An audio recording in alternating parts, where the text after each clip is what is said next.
how can parents manage the stress of uncertainty for themselves and for children? And for this question, we're going to go to you first, Lindsey. What are your thoughts on this one? Yeah, thanks, Deidre. I think for this, I actually start where Kelli did for the last one. Identifying what you do have control over is so important in this time of uncertainty.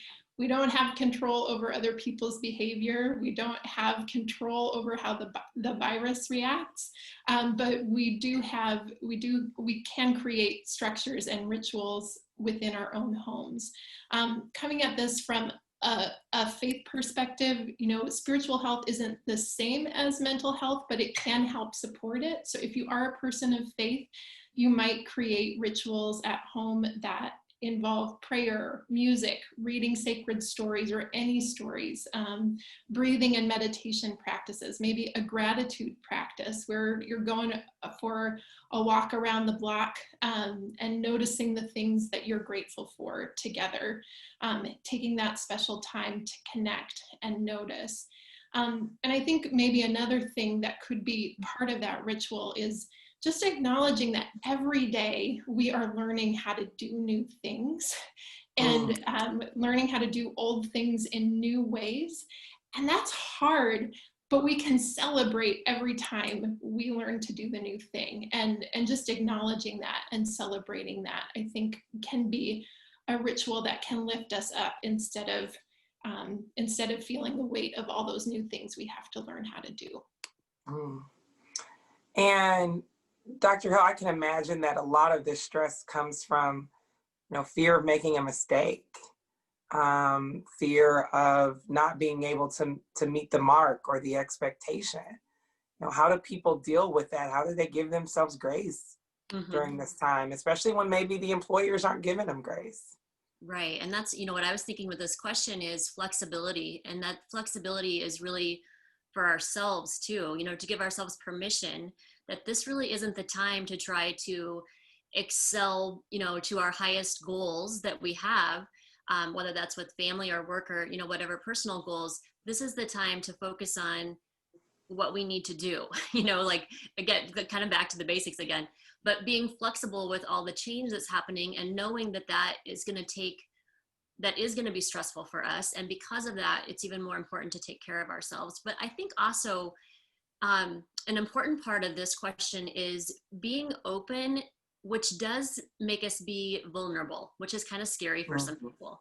But I think it's so important right now, just because we're all going through this, if we can be open and vulnerable to our employer or to our family and let them know, I'm really doing my best right now. I know it might not be exactly what you're hoping for, but I really am doing my best.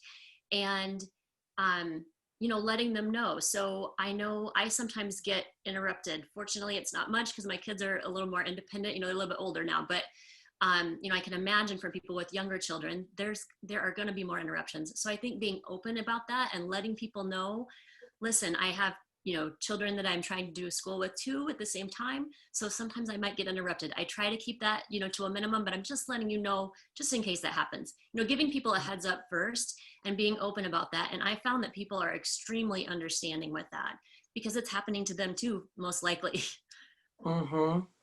Any ways that any additional steps, Breanna, that you think that people can take to help manage some of the stress?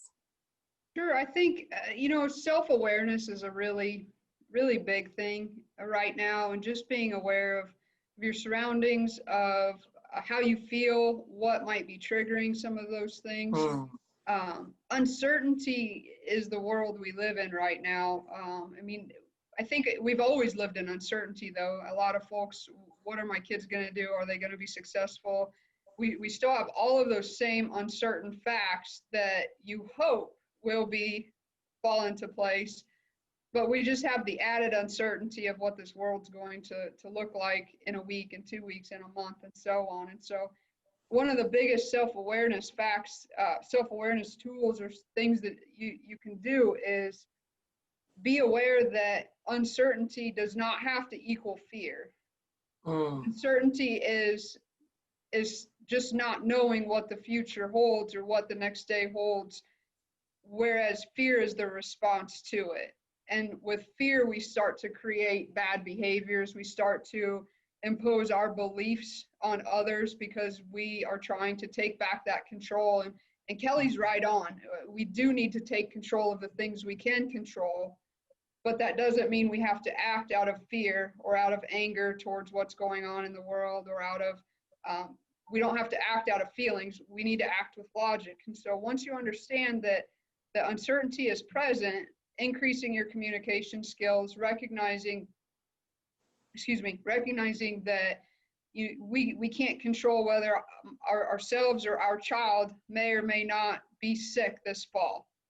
One of the most uncertain facts, especially for working parents right now, is what do I do if my child gets sick or I get COVID and they have to quarantine for 2 weeks or whatever the CDC standards is at that time. And so nobody knows. Then they have to take off of work. And so that doesn't have to be fear-based, though.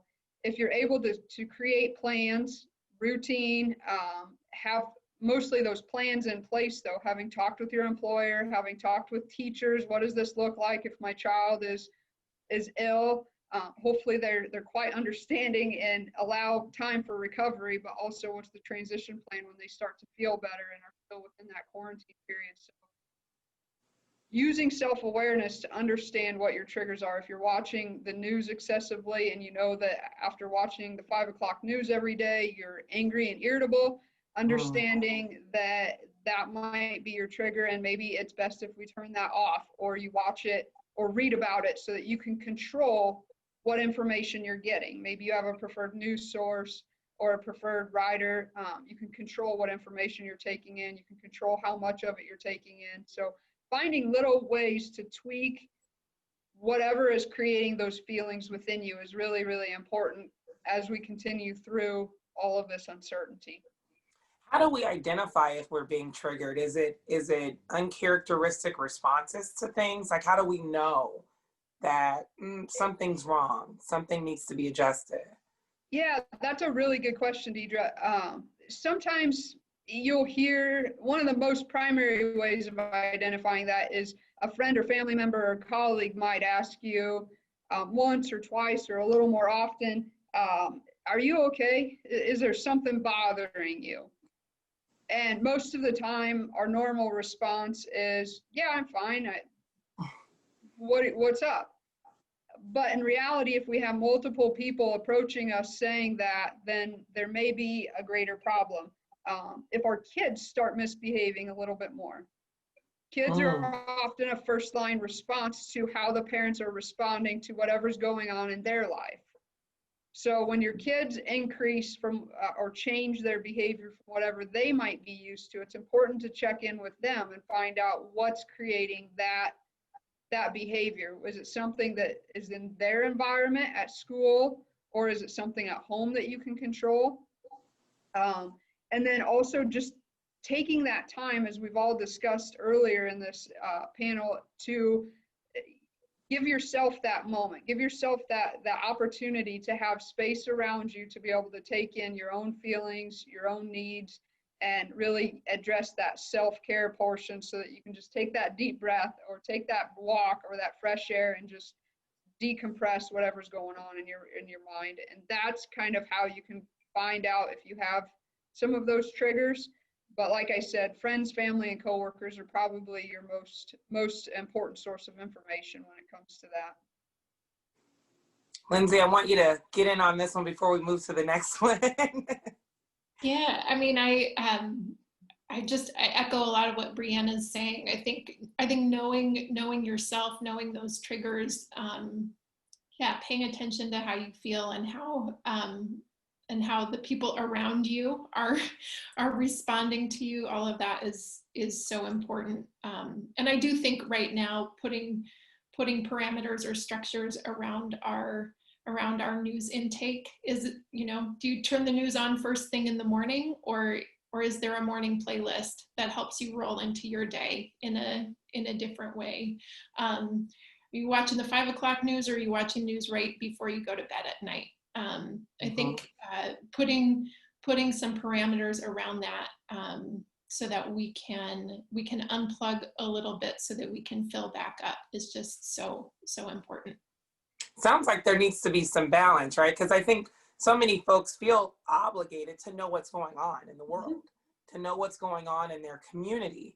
But them knowing those things, it sounds like could be negatively impacting their ability to parent or to work or to simply just be a human being in this space free from stress. Well, I think there's, I think because we are in sometimes a reactive news cycle or a cycle that kind of wants to tell us there's something new that we have to pay attention to every minute of every day. I mean, if you watch the news at 5 and you don't turn it on again until 8 the next morning, you will probably still be informed and up to date about what's going on in your community. Good point. You might have time to check in and just make sure that you and your family are also doing all right and you're not kind of participating in that doom scrolling that can really suck us in and suck our energy. Before we go on to the next question, real quick, Dr. Hill, some people escape to social media.